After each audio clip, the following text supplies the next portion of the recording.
Recitation.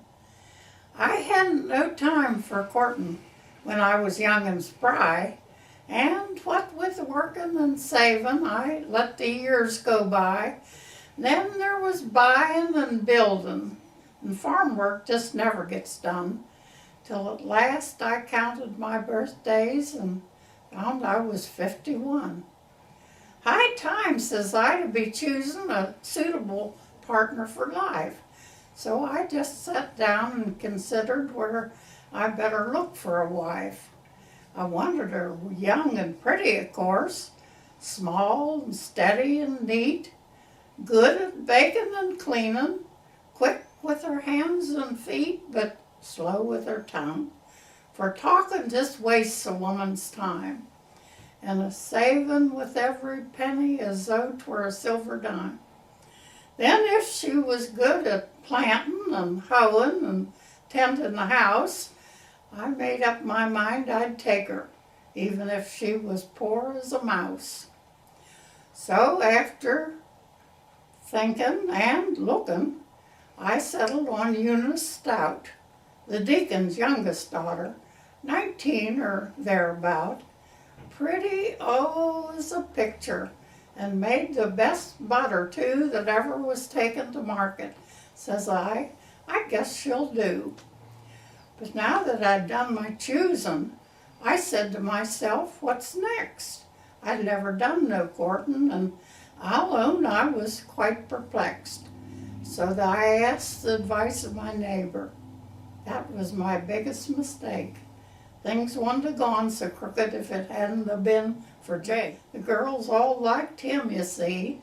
So I asked his advice about Eunice, just like the fool that I be. Well, man, he said, it's easy. Just take her out for a ride, sit up close beside her, go see her evenings besides, buy her some pretty things, maybe some ribbons or some rings. Tell her cheeks are rosy, tell her eyes are bright, tell her you love her madly and dream of her at night. Tell her, but here I stopped him. It's easy to talk, says I, but I've never done no courting, and I'm half afeared to try. I'll make you an offer, Jacob, if you'll go with me tonight, kind of keep up my courage and see that things go right.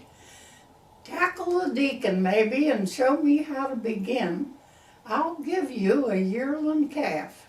I will, as sure as sin is sin. Well, the bargain was struck. Jacob and me went to see Eunice together. Jake, he talked to the deacon about cattle, crops, and the weather. Eunice kept very quiet, just sat and knitted away, and I sat over beside her thinking of something to say. Many's an evening, I noticed, when she'd go for apples or cake into the pantry, 'twas always, "Come hold the candle, Jake," as though she counted him nothing. Then she'd look at me and smile, and if I'd offered to help her, she'd say 'twa'n't worth my while. I'll own it was surprising how long they'd have to stay a-picking out them apples, but Jake told me one day that they was looking for big ones, so she could give 'em to me. Now surely that was flattering, as anyone could see.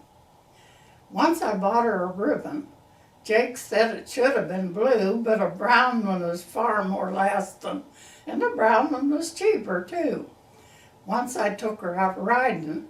That wasted half a day, and I decided that walking was pleasanter anyway. Well, I'd been 6 months a-courting when I says to Jake, says I, it's time that we were married. Thanksgiving's drawing nigh. That'd be a bright nice day for a wedding, because, to say the least, we can make that Thanksgiving turkey do for part of the wedding feast. That night I mustered my courage to the very sticking point. You must believe when I tell you that I shook in every joint. We was coming along home from meeting when I said, I'd like to say, if you haven't any objection to being married Thanksgiving Day, "Why, I haven't the least objection," she said as she opened the gate. But she didn't even ask me in, just said it's getting kind of late. Well, I looked all around for Jacob, but he'd kind of dropped out of sight.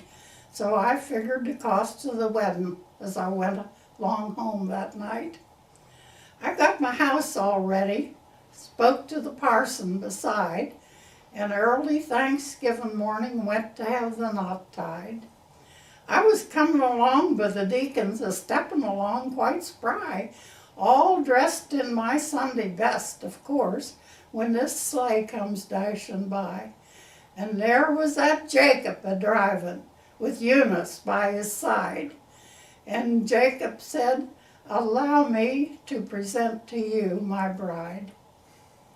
Well, that was the end of my courting. You see, I started wrong. First asking the advice of Jacob, and then taking him along. 'Cause a team may be better for haying and plowing and all the rest, but when it comes to courting, the single hoss is best.